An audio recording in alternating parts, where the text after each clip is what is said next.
Baik, Assalamualaikum warahmatullahi wabarakatuh. Waalaikumsalam warahmatullahi wabarakatuh.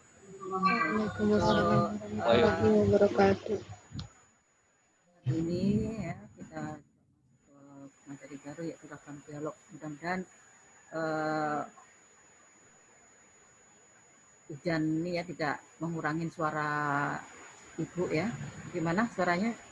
Terdengar jelas atau Jelas, Bu. jelas ya? Dari slide jelas juga. Jelas juga, Bu. Jelas, Bu. Oke, makasih.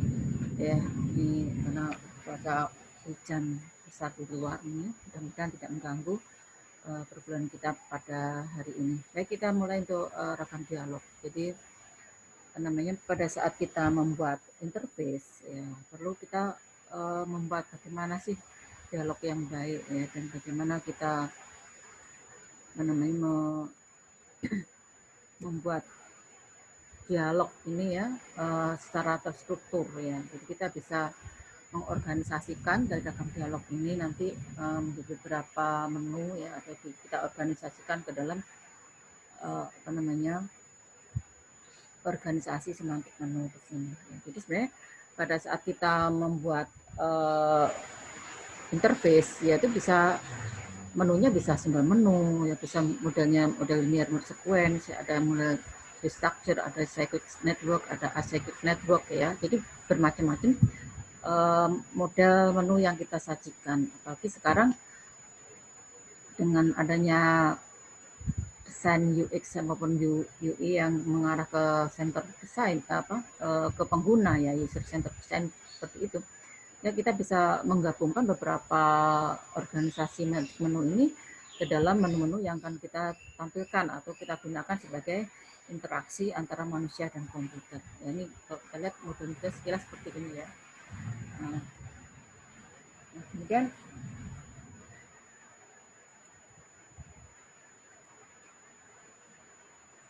single menu tentunya biasa kita mengetahui bahwa misalkan mau memilih ya teman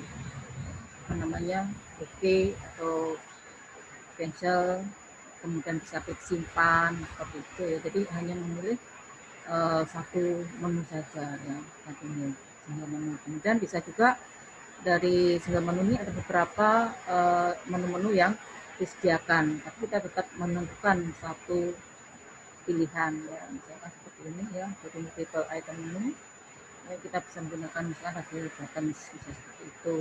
Kemudian bisa menggunakan seleksi ya dari menu-menu yang ada ya, misalkan ada pilihan menu yang kita tentang ya untuk menentukan pilihan kita. Nah, itu misalkan contoh-contoh tadi menu. Kemudian bisa juga yang misalnya kita buat model cooldown atau pop up ya, ini juga salah satu dari single menu. Kita bisa tentukan pilihan saya menu modelnya cooldown misalkan seperti itu, kita pilih mana yang menu yang kita inginkan ya, seperti itu. Bisa seperti itu model-modelnya. Ini ambil contohnya.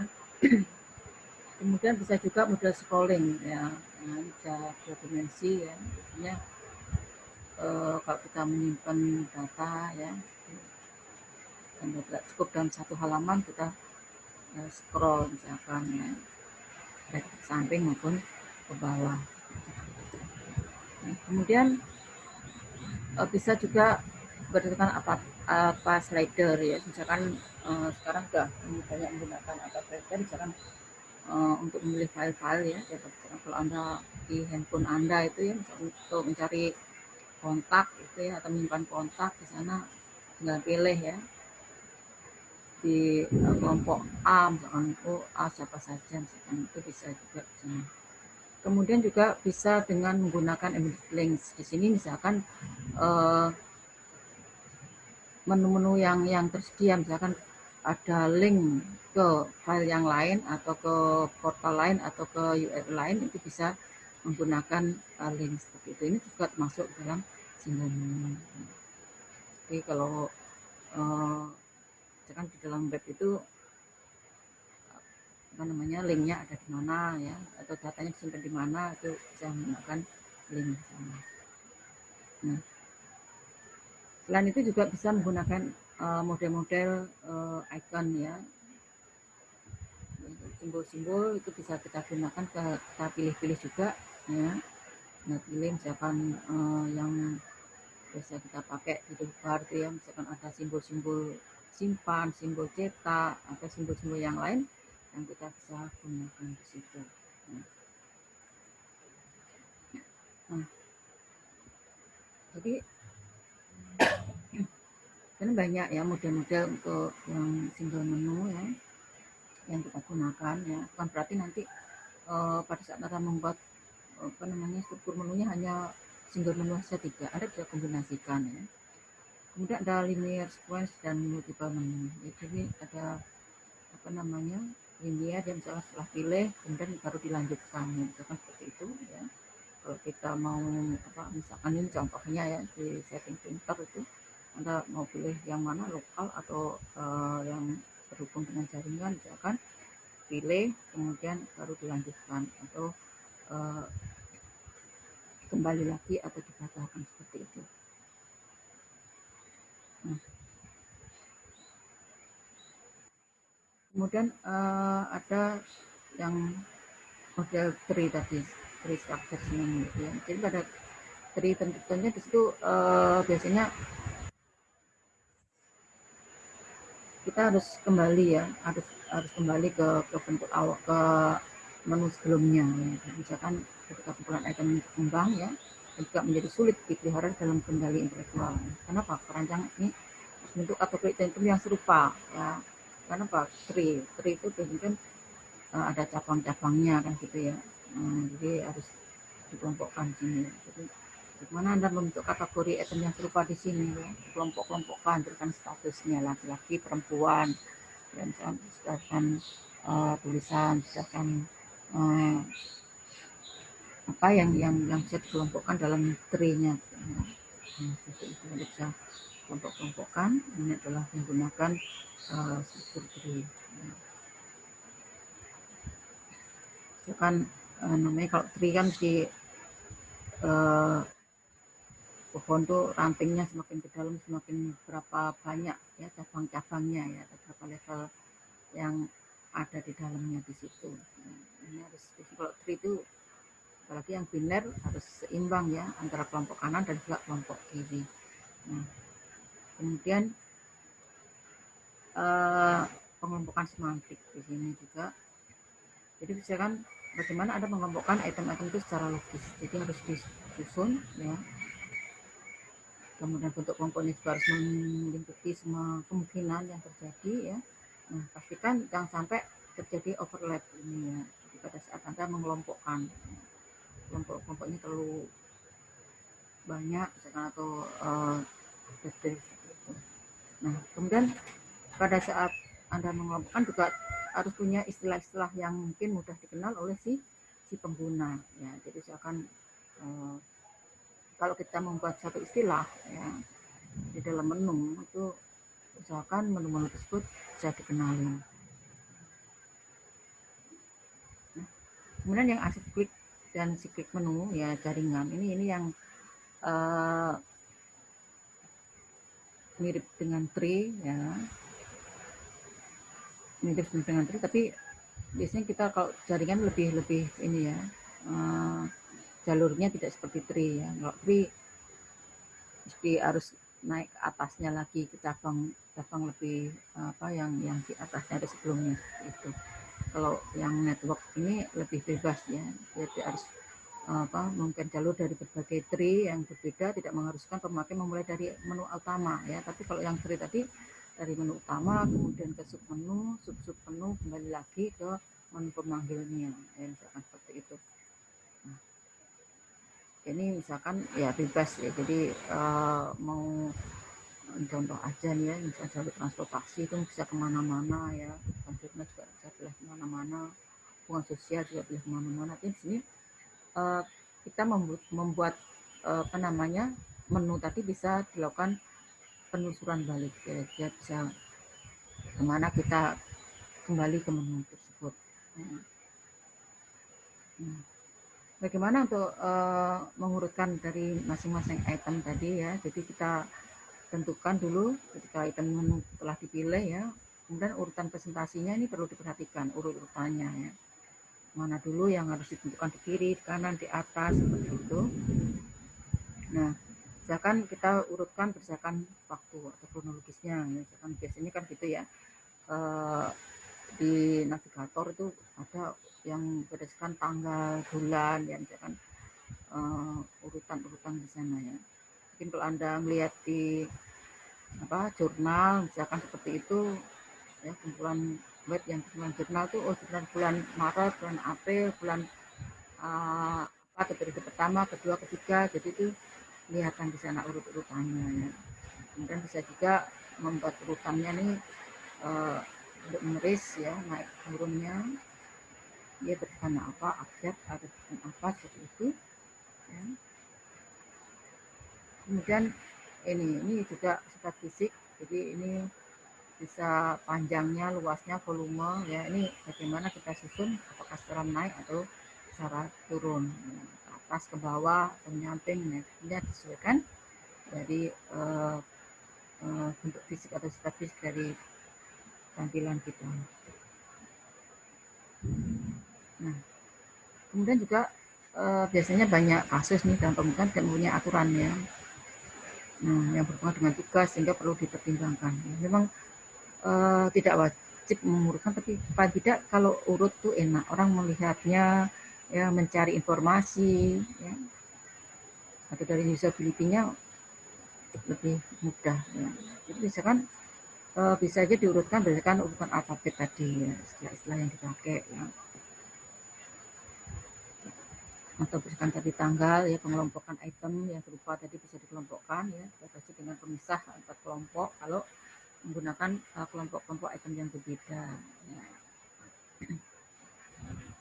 Kemudian juga biasanya ada hal-hal yang ditempatkan di awal. Ini yang sering digunakan atau sering muncul itu biasanya ditaruh di awal, jadi orang tahu oh ini yang biasa digunakan orang atau dipilih orang atau dikunjungi orang. Gitu.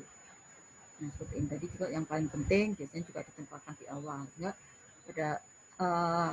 pada saat kita atau user itu melihat suatu interface itu misalnya yang dilihat bukan yang di bawah tapi yang di atas biasanya ya. Di atas itu hal sesuatu yang sering digunakan dan masih berlaku itu ya, atau juga yang penting misalkan ada pengumuman, sekarang ada pengumuman CPNS misalkan, itu pertama kali yang dimunculkan misalkan. Nah kemudian bagaimana kita membuat tampilan ya, dan kadang-kadang orang sudah pernah mengakses ya, atau sudah pernah melihat ya, file-file atau menu-menu yang ada. Nah, berikan pergerakan yang cepat ya kepada pengguna terhadap menu yang ada, misalnya dalam bentuk makro, bentuk bookmarks atau bentuk head ya, misalkan seperti namanya mnemonik ya, seperti itu. Nah, penamaan ya ini dan tidak penamaan sederhana, yaitu memudahkan pemakai dalam mengakses menu secara langsung. Kemudian apalagi ya, web browser ya, ini biasanya memberikan bookmarks atau favorit ya sebagai jalan pintas bagi pemakai. Nah ini untuk mengunjungi atau menuju situs-situs yang pernah dikunjungi ya, biasanya kita di sisi kanan atas itu ya disiapkan ya mana-mana menu yang atau file yang pernah kita kunjungi atau situs mana yang pernah kita kunjungi, sehingga tidak perlu lagi mencari ya, mengingat-ingat mana yang pernah saya kunjungi, cukup melihat bookmarks yang ada di web browsernya di situ ya, untuk kita kunjungi lagi, kita lihat lagi mana yang pernah kita kunjungi sebelumnya. Nah ini yang type head-nya di sini bisa memberikan respon juga cepat. Biasanya kalau kita ketikkan dengan singkat gitu, dia akan langsung muncul ya, atau baru kita tang itu aja sudah muncul, semua muncul misalkan. Nah kita lanjutkan lagi ya. Atau contoh misalkan pada saat kita memilih ya apa namanya atau mengisikan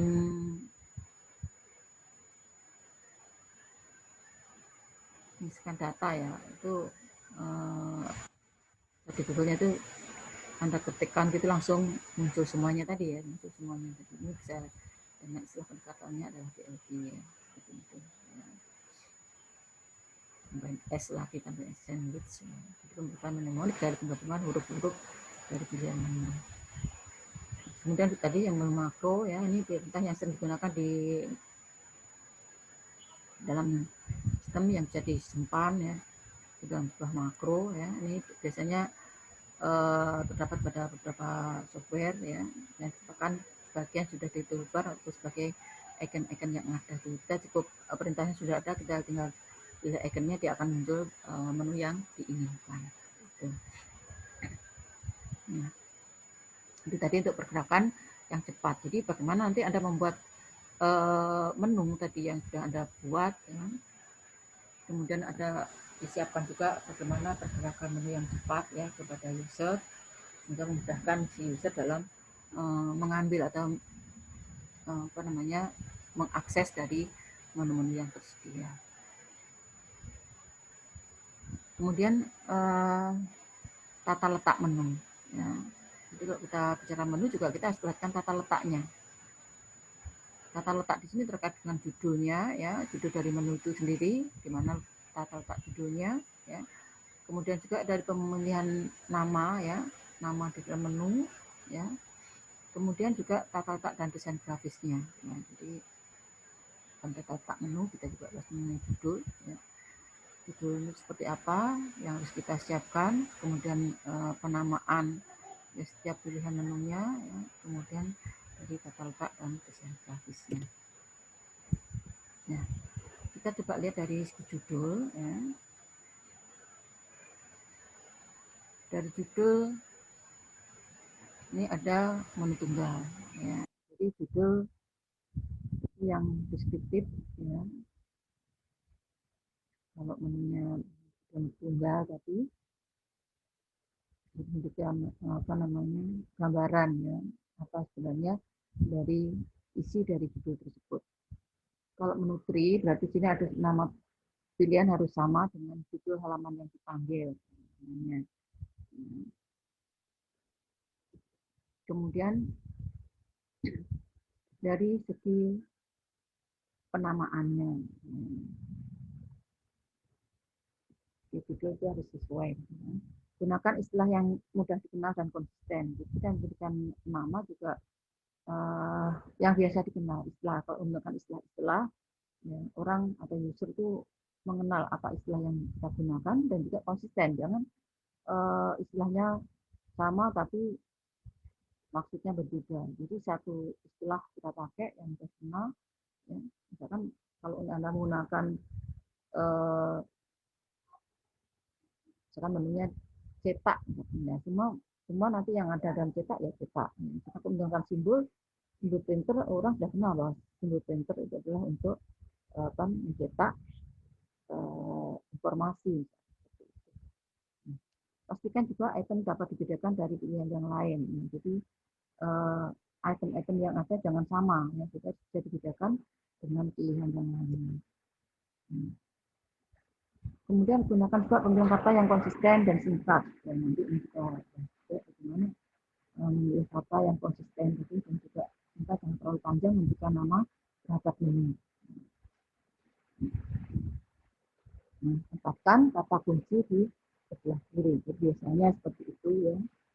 Itu tidak wajib tapi biasanya untuk kata-kata kunci itu ditaruh di sebelah kiri. Kebiasaan mata melihat di sudut kiri. Kemudian letak grafis. Di sini letak dan grafisnya. Ya, perhatikan bahwa kendala seperti lebar dan tinggi layar itu memiliki apa namanya perbedaan. Satu saya dengan layar yang lain ya.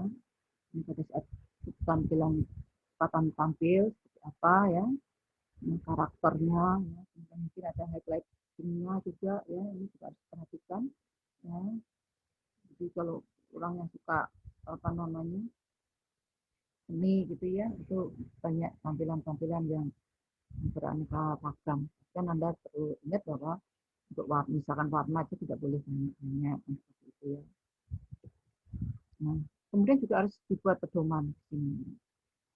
Jadi harus dibuat pedoman, yaitu berupa judul ya, judulnya, kemudian penempatan itemnya, kemudian ada petunjuknya juga, kemudian dibuat pesan kesalahan, mungkin juga bisa diberikan laporan status.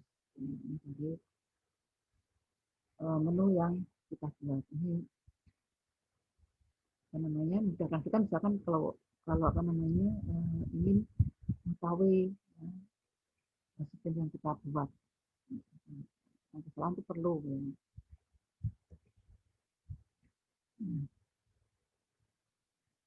Kemudian kita ke formulir ya.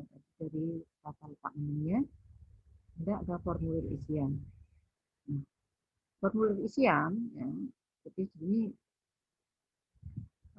biasanya formulir isian itu muncul di tiap inputan data. Inputan data itu ada contoh misalkan kalau kita RS Anda itu begitu Anda pilih KRS itu ada formulir untuk isian, atau Anda mengisi biodata mahasiswa baru, yaitu adalah formulir isian. Ditempatkan di menu input untuk tambah data itu. Jadi formulir isian ini cocok sebagai banyak file data yang dibutuhkan. Kemudian pendekatan formulir isian ini juga harus menarik ya. Kenapa? Ya, di sini harus dilengkapi dengan informasi ya.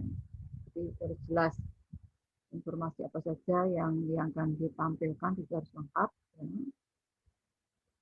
Jadi apa saja informasinya harus diberikan di sana. Ya.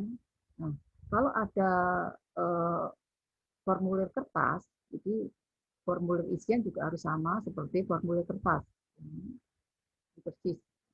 Kalau Anda mengisi biodata apa namanya data KTP misalkan itu suruh misi formulir isiannya ya. Itu ada kotak-kotak misalkan nama disiapkan 25 kotak ya Anda isi aja sebanyak 25 kata ya 25 kotak itu. Bu, kalau misalkan nama saya lebih dari 25 biasanya di situ harus disingkat. Ya. Kenapa? Karena di dalam formulir tadi menunjukkan bahwa banyaknya karakter yang nanti tersimpan dalam nama adalah sebanyak 25 karakter. Hanya sekarang Anda belajar sistem basis data ya. Nah, sistem basis data itu Anda misalkan tipenya apa? Anda buat satu atribut, misalkan tipenya nama atributnya yang misalkan atribut nama, kemudian tipe datanya variabel karakter, misalkan. Kemudian berapa lebarnya? Oh, lebarnya saya isi 25. Nah, ini adalah maksimal dari isian karakter ya yang harus diisi. Nah, jadi Anda tidak bisa lebih. Makanya kalau membuat formulir ya, isian juga yang di kertas sama dengan formulir isian yang ada di dalam sistem. Gitu. Nah, kemudian juga harus ada sedikit petunjuk yang diperlukan. Ya. Jadi dalam formulir isian meskipun tahu ya orang-orang seperti apa namanya yang harus diisi, paling tidak juga ada beberapa petunjuk yang harus dilengkapi dalam formulir isian tersebut. Misalkan kalau tanggalnya tidak menggunakan tanggal sistem ya, berarti tanggalnya kan ada bulan, ada tahun, ada hari ya, hari, bulan, tahun. Ada yang pakai bulan, hari, tahun. Ada yang tahun, bulan, hari, gitu ya. Nah, artinya di situ formatnya harus jelas. Nah, bagaimana menuliskan format jelas itu adalah petunjuk isiannya di situ. Ya. Misalkan GG, MM, GG seperti itu ya. Tapi situ harus diisi tanggalnya dulu, baru bulan, baru tahun. Nah ini kalau misalkan tanpa menggunakan sistem tanggal sistem.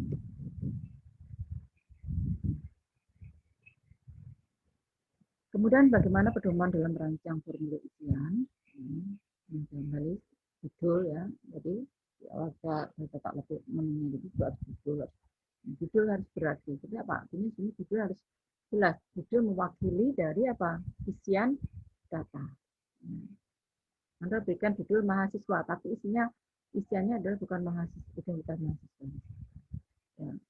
Jadi kalau itu isinya adalah transaksi penjualan, ya transaksi penjualan.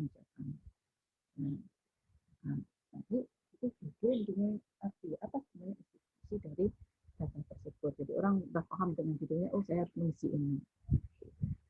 Kemudian instruksi yang dapat dipahami. Nah, jadi instruksi-instruksi yang ada dalam formulir isian tadi juga harus sudah dipahami oleh si pengguna.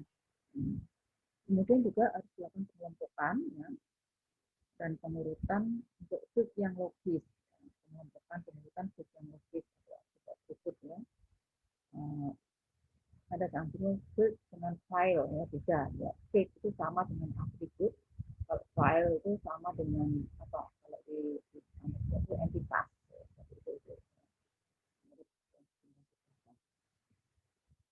Itu pengurutan bitnya harus logis.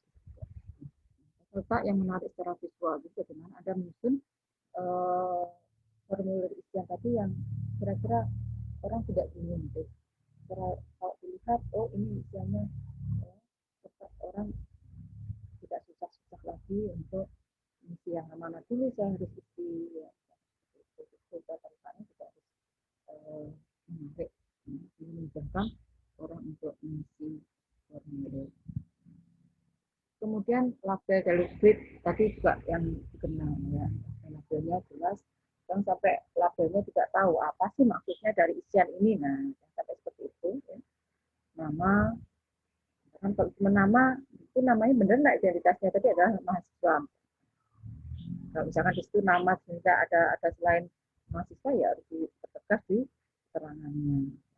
Itu label-label yang lainnya ya. Dan ini harus yang dikenal oleh si pengguna, memudahkan pengguna untuk mengisi.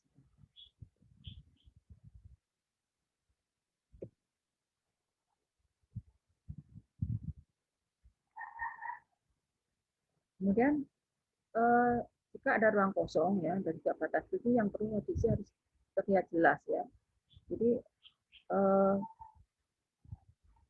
biasanya ada nama ya, kemudian ada data yang diisi ya, jadi sudah jelas tidak ada batasnya lagi antara satu dengan yang lainnya dalam isian, itu harus jelas ya, jangan harusnya ngisinya ke kanan tapi letak isiannya di bawah. Nah ini punyanya siapa, isiannya siapa, nah ini tidak jelas maksudnya ya. Jadi tetap harus ada ruang kosong dan batas itu ini harus perlu diisi jelas ya, mana yang diisi mana yang tidak. Kemudian pergerakan kursor tidak bisa leluasa ya, jadi pengguna bisa bergerak kemana mengisi formulirnya ya. Memang kadang-kadang ada formulir isian itu harus diisi habis dulu, baru setelah disubmit baru nanti ada errornya, misalkan baru kelihatan errornya. Ada yang begitu diisi diisi langsung ada kesalahan, ditunjukkan kesalahannya gitu ya. Atau mungkin pada saat misi di bawah kemudian lupa yang atas belum diisi atau mau dirubah diisi ke atasnya, itu bisa dilakukan pengisian ulang. Jadi bisa pergerakan kursor yang ini koreksi kesalahan untuk karakter dan juga ada koreksi kesalahan ya. Ini biasanya apa, jangan sampai dibiarkan user menunggu sampai habis ya, misalnya ya, baru ada kesalahan. Itu. Nah, ini sebenarnya semua tergantung dari masing-masing ya si desainer. Tapi sebaiknya untuk pesan kesalahan di sini atau koreksi kesalahan ini untuk karakter dan ini bisa mungkin pada saat melakukan entrian data. Tabel yang akan diisi itu jika salah itu sudah ada keterangan. Contoh misalkan kita masukkan username ya, misalkan dan password. Biasanya kalau username dan password itu satu paket gitu ya, begitu di submit ya di klik optionnya baru ketahuan salah gitu ya. Ini itu sebenarnya juga koreksi kesalahan boleh seperti itu ya. Atau bisa misalkan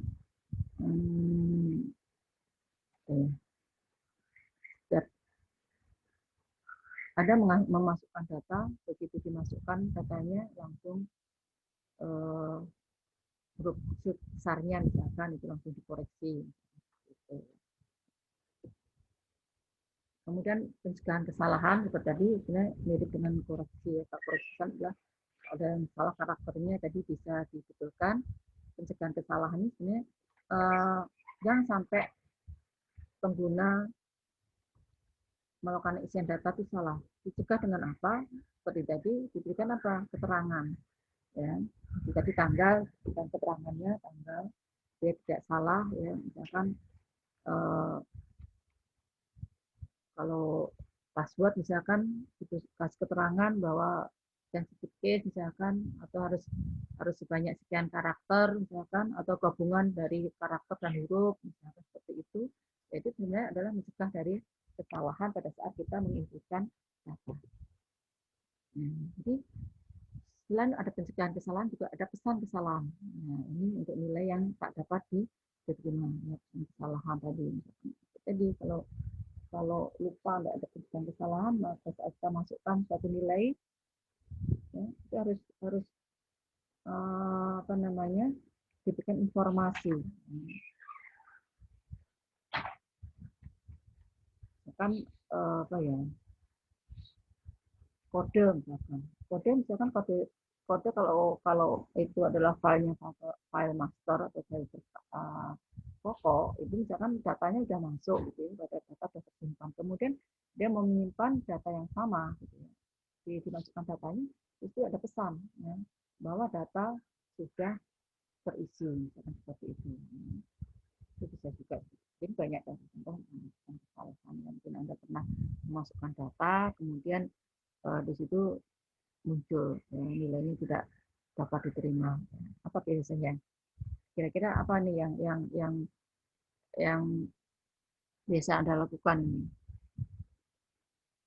Dari pencegahan kesalahan, pesan kesalahan, koreksi kesalahan. Gitu. Apa yang pernah Anda lakukan pada saat Anda mengakses suatu informasi atau Anda mengakses web? Ada enggak kira-kira?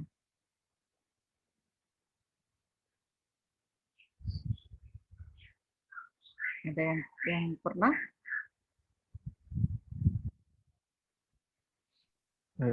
Apa ya?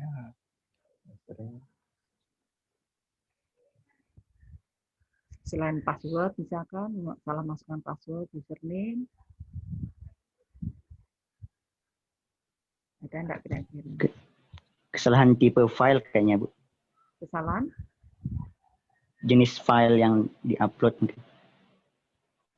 Misalkan nguploadnya salah, misalkan seharusnya file yang diupload formatnya JPEG, Anda pakai PDF gitu ya. Nah, itu ada Iya, Bu. itu ada pesan kesalahan ya untuk nilai yang dimasukkan, jadi tidak bisa diterima. Itu ada pesan kesalahan bahwa seharusnya yang dimasukkan adalah apa namanya formatnya misalkan JPEG atau dalam bentuk image seperti itu ya. Nah itu bagaimana cara mencegah kesalahannya? Ya di bawahnya dikasih keterangan. Cuman kitanya aja kadang-kadang tidak melihat ya kesalahan di situ. Sering itu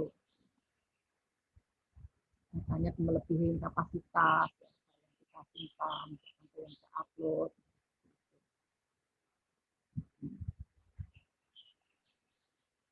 Kemudian tips opsional jelas ditandai atau sebaliknya tips yang wajib ditandai juga. Ini biasanya ada tanda bintang, ya, bintang merah itu ya, di sebelah kiri atas, gitu, di fieldnya atau di apa namanya di nama atribut yang kita isi ya. Nah, itu kalau ada tanda bintang merah, misalkan itu adalah wajib diisi. Kalau yang opsional berarti misalkan tidak ditandai. Nah, jadi sudah jelas orang sudah tahu bahwa yang wajib diisi adalah yang ada tanda bintang, dan itu harus ada pesannya ya, harus ada apa? Dikasih pencegahan tadi, pencegahan kesalahan atau keterangan di bawah tanda bintang, kemudian di situ wajib diisi. Ini apa? Si pengguna akan mengetahui bahwa formulir tersebut ya, yang ada tanda bintang simpangnya itu adalah wajib diisi. Sementara yang tidak ada tanda simpangnya mungkin bisa dikosongi. Jadi sudah kelihatan mana yang sistem opsional, mana yang wajib diisi.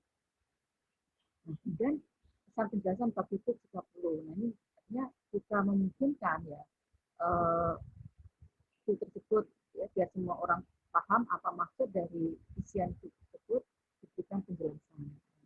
Jika perlu diberikan penjelasan ya apa yang diberikan penjelasan.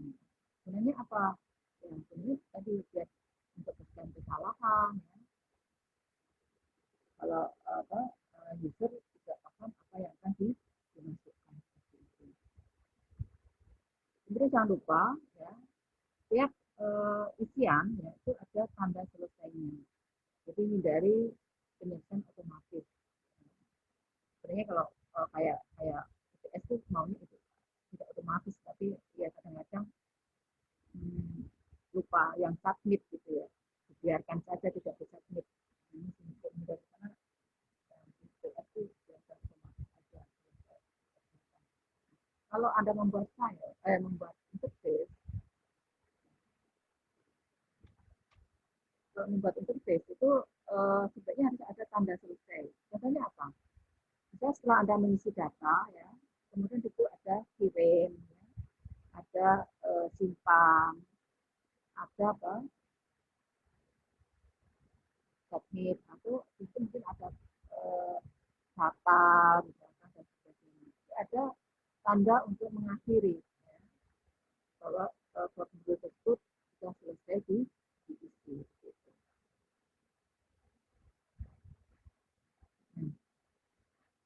Kemudian ada beberapa variasi adalah ekstensi juga. Jadi bisa berbentuk combo box ya, kombinasi list box dan text box. Ini biasa orang menghindari mengisikan data yang panjang ya, seperti itu. Kemudian bisa menggunakan kode ketik juga ya, jadi ini bisa langsung mengisi ya, dengan perhatian khusus. Jadi misalkan yang sudah ada ya, tadi misalkan waktu ya, waktu adalah jamnya, misalnya detiknya, menitnya, tanggal, seperti ini misalkan, atau nilai uang ini otomatis ya, sudah sesuai.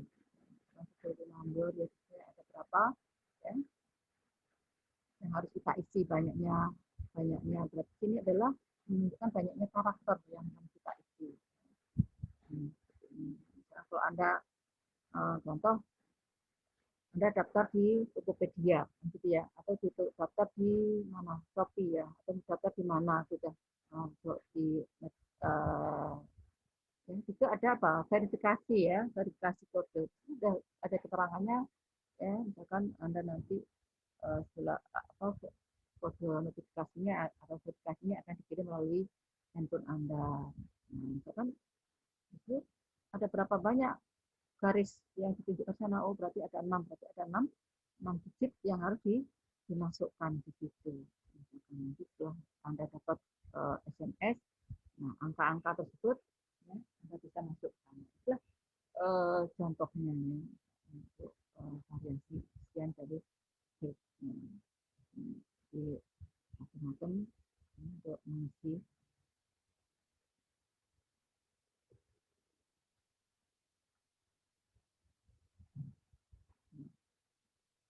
Oke.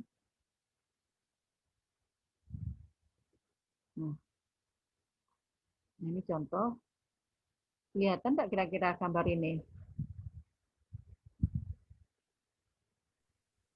Kelihatan tulis angka-angkanya? Kelihatan Bu, lumayan jelas. Lumayan ya, lumayan ya. Nah, ini contoh aja sih.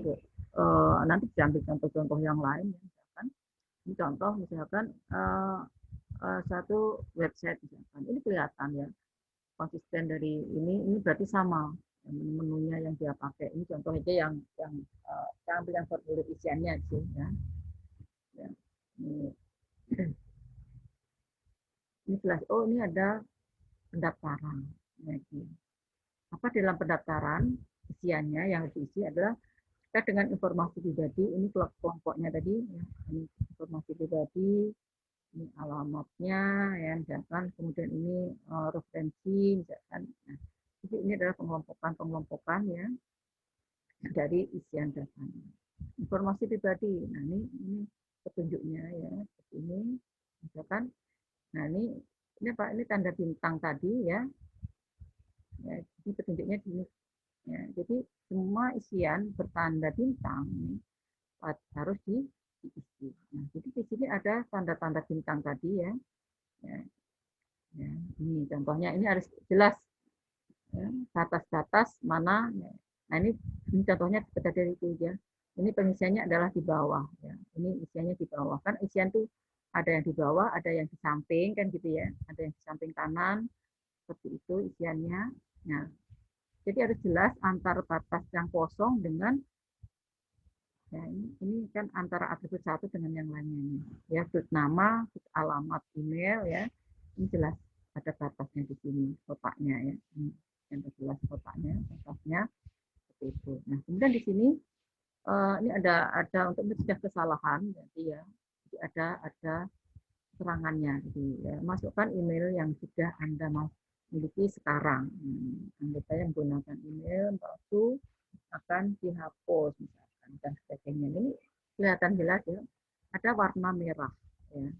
Atau kemarin warna bisa memberikan apa makna ya.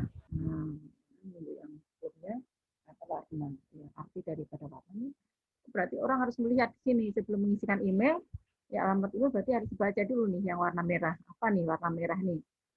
Ya. Sebenarnya warna merah ini adalah pesan ya. Kita harus perhatikan di sini. Jadi emailnya email yang terbaru, seperti itu. Jadi di sini ada yang sebut tentang saya ingin menerima berita dan dari lain. Kemudian di sini ada tanda juga, tanda bintang berarti apa? Password, yang isi passwordnya, ya, untuk mengulangi password lagi, seperti itu. Ya. Perhatian juga di sini, password membedakan huruf besar dan kecil, berarti sensitif di sini. Ya. Berarti apa? Kalau nanti hurufnya besar semua, sini juga harus besar semua. Pada saat pada saat kita nanti mengisikan atau kita login ya, itu harus hurufnya sesuai ya, nggak boleh hurufnya kecil-kecil atau besar-kecil ya. Kita buat passwordnya besar-kecil ya, sesuaikan besar-kecilnya. Ini adalah keterangan juga ya. Nah, ini jadi untuk menghindari dari kesalahan juga di sini ada pesannya, ada keterangannya di sini. Nah, ini tanggal lahir. Nah, tanggal lahir seperti ini biasanya adalah tanggal lahir yang ada dalam sistem. Kenapa? Karena tidak ada keterangannya tanggal, ya, bulan, seperti itu. Jadi dia mengikuti di dalam sistem. Kemudian sini jenis kelamin, ya, pria, wanita. Tapi di sini tidak ada masjid. Pekerjaan, ya ini bisa ada pilihannya. Ini jadi ada pilihan. Bahwa pilihannya apa? Nah, kita tinggal pilih, kemudian pilih apa yang ada pekerjaan. Ini adalah mengenai identitas ada informasi. Kemudian alamat, ya, di sini alamat, ya, karena biasanya alamat itu kalau kita membuat atribut itu cuma satu alamat, padahal alamat ini terdiri dari beberapa identitas kan gitu ya. Kalau di Anda membuat database atau membuat tabel ya, atau membuat identitas, alamat enggak boleh campur semuanya dari alamat jalan sampai provinsi, ya, tapi harus dipisah-pisah ya, alamat itu. Jadi kita berikan informasi mengenai alamat Anda. Ya. Alamat misalkan itu dari jalan. Jalan, kalau nggak punya jalan biasanya dusun ya, atau apa gitu ya. Dan kemudian kota, kota, misalkan ada kecamatan, ada kelurahan, ya, bisa diisikan sana sendiri ya. Jadi kalau mau lengkap ya kelurahan diisi, RT RW diisi, RT sendiri, RW sendiri ya. Kemudian kode pos, ya. Dan provinsi, kita pilih. Ini bisa aja dibuat kota, dibuat pilihan kota kabupaten, ya. Pilihan, ya. Kemudian provinsi dibuat pilihannya, ya. Kemudian kalau yang lainnya ada, misalnya diisikan. Jika Anda tinggal di Indonesia, ya. Negara bagian, mungkin sini ada keterangan. Negaranya negara mana? Indonesia. Nomor telepon. Oh ternyata nomornya wajib diisi. Atau sekarang kalau nomor telepon kan nggak wajib ya. Kalau sekarang ya nomor telepon terutama orang punya. Yang wajib adalah nomor ponstelnya yang wajib diisi. Jadi mana-mana yang diberikan keterangan merah, yang nggak ada berarti kan referensi. Berarti apa? Jika Anda mengetahui tentang misalkan ada yang lain bisa tunjukkan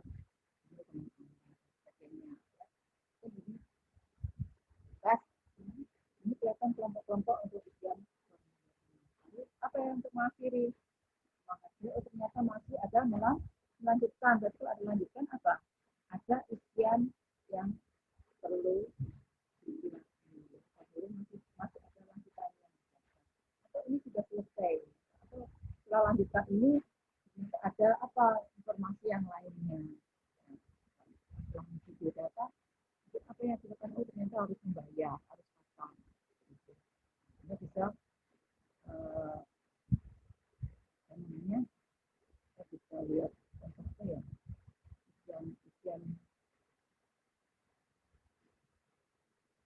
yang lain misalnya ada pertanyaan silakan.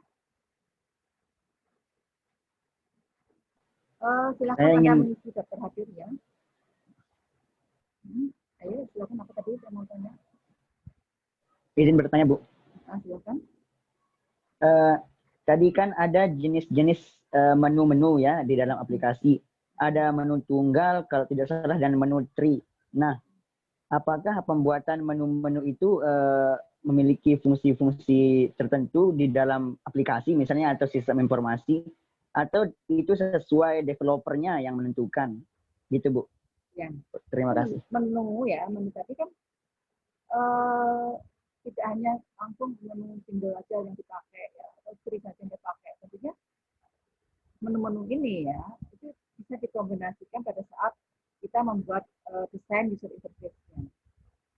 Sekarang kan sudah ke arah apa namanya untuk desain user interface-nya itu ke arah user center design ya, jadi ke arah pengguna. Jadi bagaimana pengguna itu memahami ya atau bisa mengoperasikan dari interface tadi dengan mudah. Itu dikombinasikan, tidak harus itu ya. Itu yang apa namanya? Yang menempatkan atau yang membuat tergantung dari desainernya. Desainer siapa? Ya si pembuat dari interface itu sendiri. Ya, kombinasinya apa yang harus dilakukan. Jadi kemudian, saya memilih single box, saya memilih menu filter, memilih single menu, atau menggunakan yang tree, ya, atau saya menggunakan yang linear sequence. Tapi biasanya tidak hanya satu single menu saja, atau menggunakan tree saja, tapi juga dibuat kombinasi, ya, kombinasi menu-menu yang ada. Jadi bisa dikombinasikan seperti itu ya. Jadi harus apa namanya terpaku pada salah satu menu di sini atau struktur menu di sini. Beda. Apalagi sekarang dengan UX ya, user experience bagaimana pengguna mudah untuk mengoperasikan. Ya ini lebih bebas ya menggunakan menu ya. Ada halaman utamanya, kemudian ada apa namanya ada menu yang lain juga.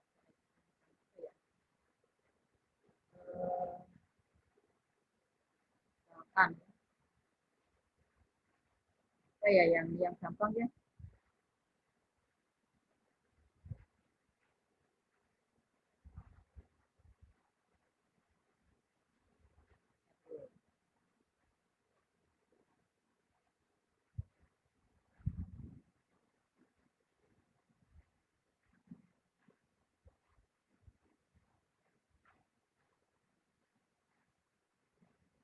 Bahkan sambil ngisi daftar hadir ya.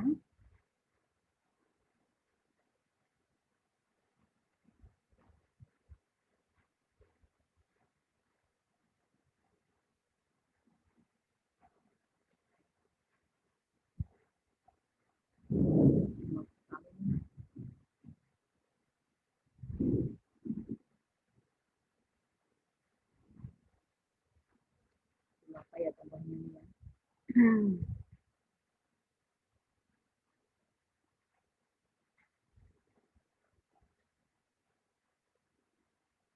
Ya, kalau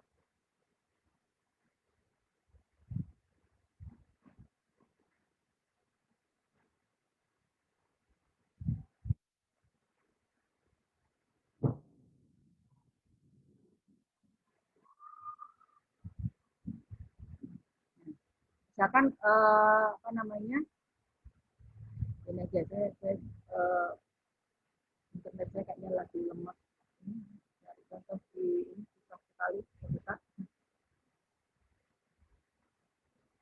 Ya, masih terdengar suara saya?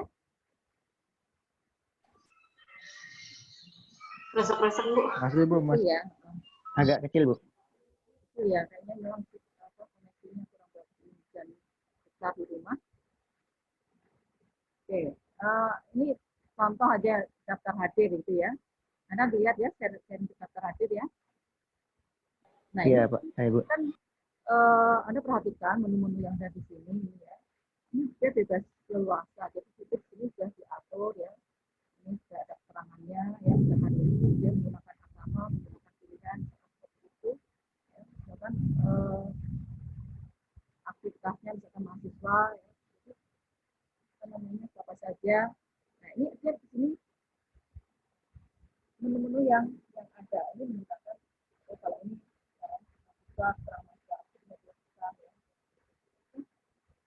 menu-menu yang disiapkan. Jadi bebas ya. Kalau ini menggunakan keterangan per kelompok tadi ya, kiri, ya, khususnya di kiri, ya, di kiri di sini.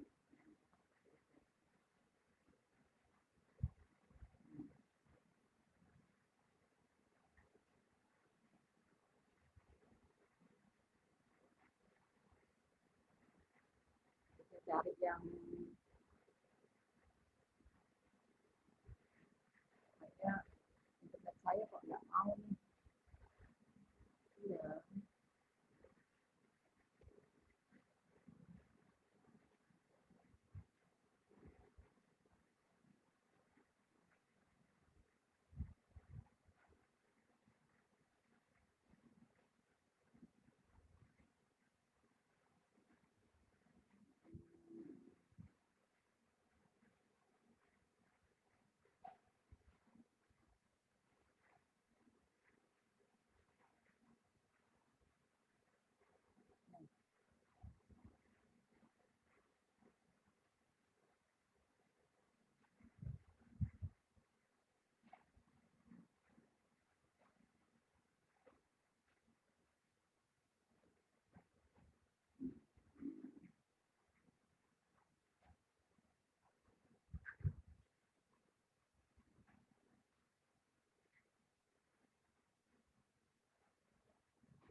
Oke, baca dulu.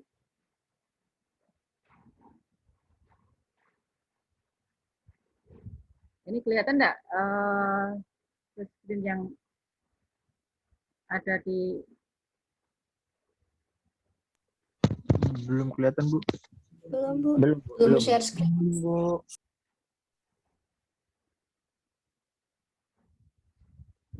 cari kok nggak dia.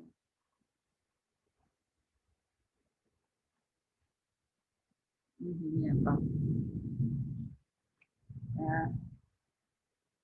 oke. Nah, kalau kita perhatikan di sini ya tampilan ya, ini saya cuma ngambil aja bilang cari yang lain tidak ketemu ya, internetnya semut. Nah ini eh, contoh misalkan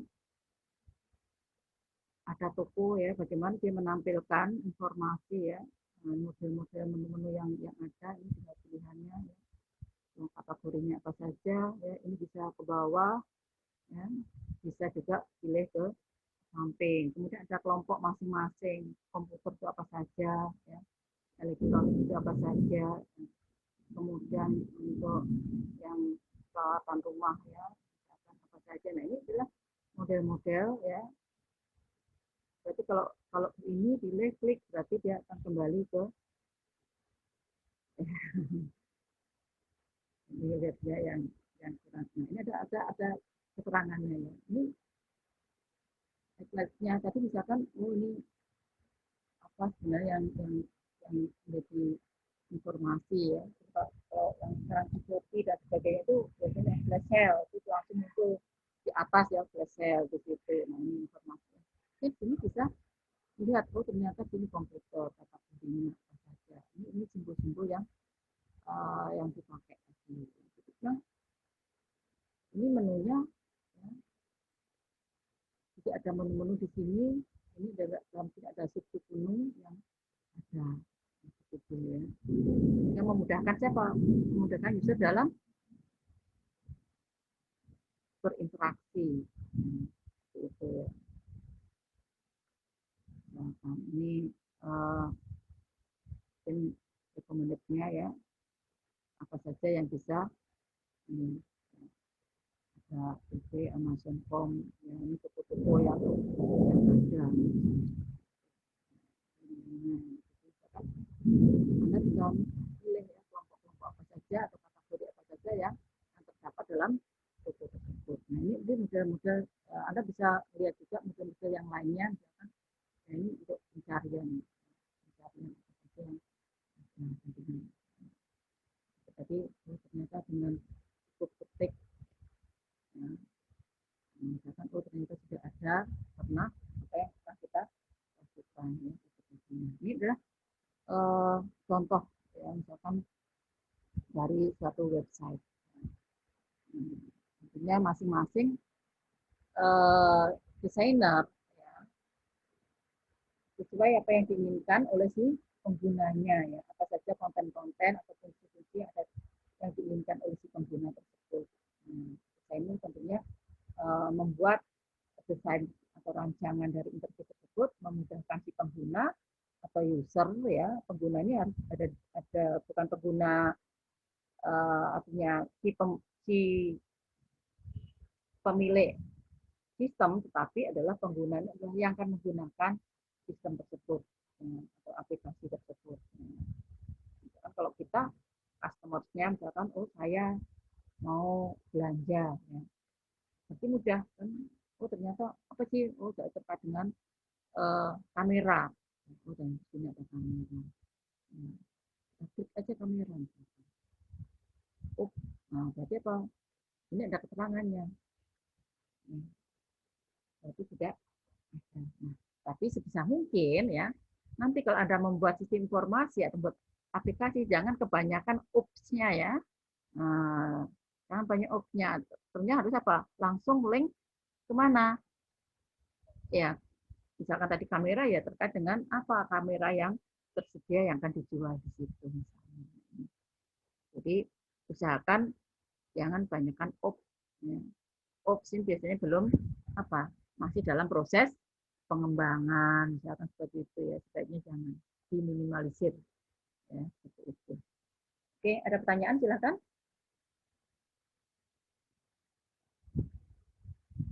Sudah jelas, Bu.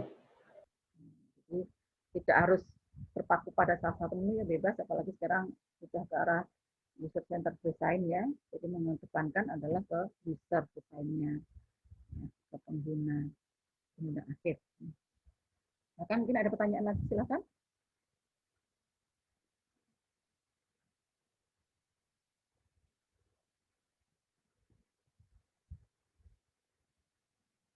Ya kan. Ya, jadi untuk materi ya itu kan ada 70-an slide ya.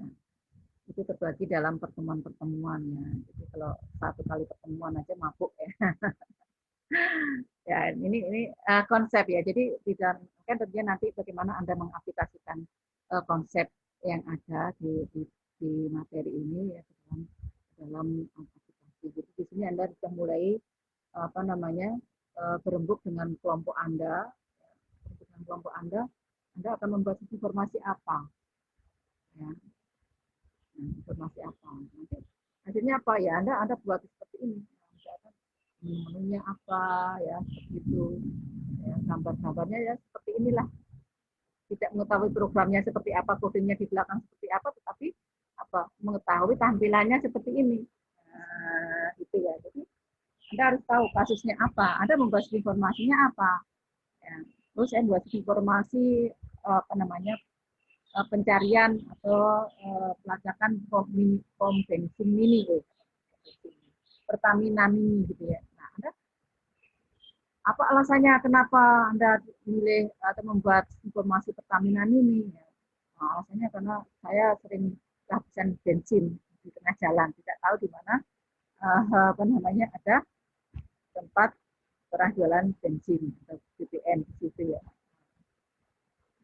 Karena nggak tahu ya, dibuatin. Nah, alasannya Anda itu buat apa saja yang ada, bagaimana Anda menyusunnya, ya tata letak menunya seperti apa, nama-namanya apa saja, Anda susun sendiri dengan berembuk ya, Anda diskusi dengan kelompok Anda. Anda bisa menggunakan fasilitas forum ya untuk diskusi dengan teman-teman Anda ya, biar tahu misalnya oh ini juga ini saya ambil, jangan sampai teman yang lain nanti ngambil yang sama ya, atau tema yang sama seperti itu ya. Jadi silakan Anda mendiskusi ya sama forum yang ada di diskusi ini sebetulnya yang bisa pakai dengan kelompok saya ABCDE.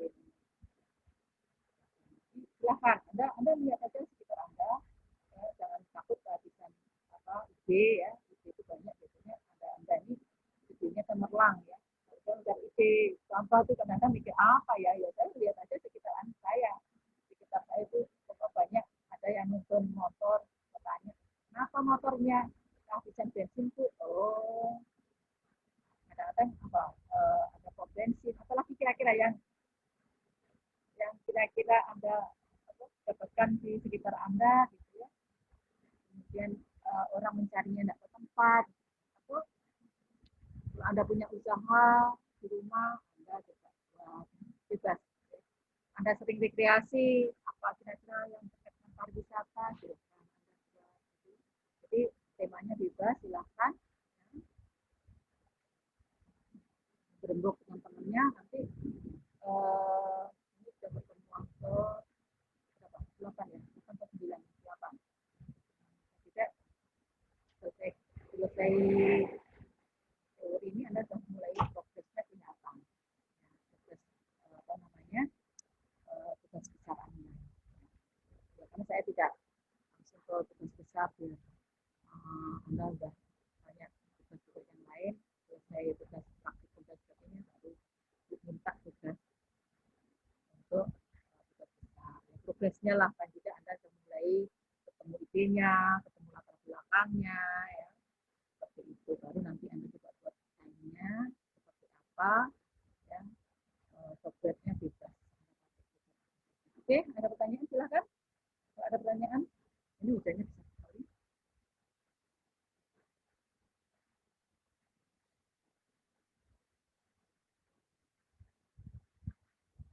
Silahkan kalau ada pertanyaan. Kalau tidak ada pertanyaan, sudah pada siap terhadir semua ya. Sudah Bu, sudah. Udah, Bu.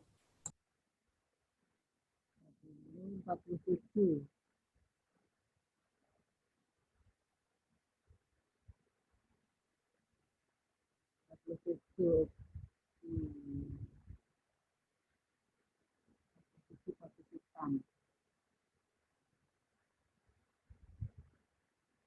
Oke, kalau nggak ada pertanyaan lagi, ini baru masuk nih. Masuk dari tadi keluar atau masuk baru masuk nih? Oke.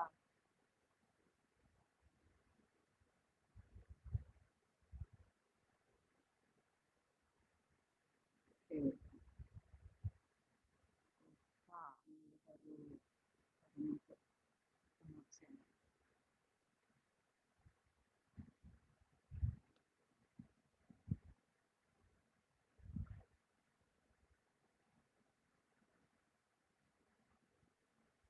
Oke, kalau tidak ada pertanyaan, kita akhiri pertemuan kali ini. Mudah-mudahan bermanfaat, selalu jaga kesehatan. Assalamualaikum warahmatullahi wabarakatuh dan selamat sore. Waalaikumsalam.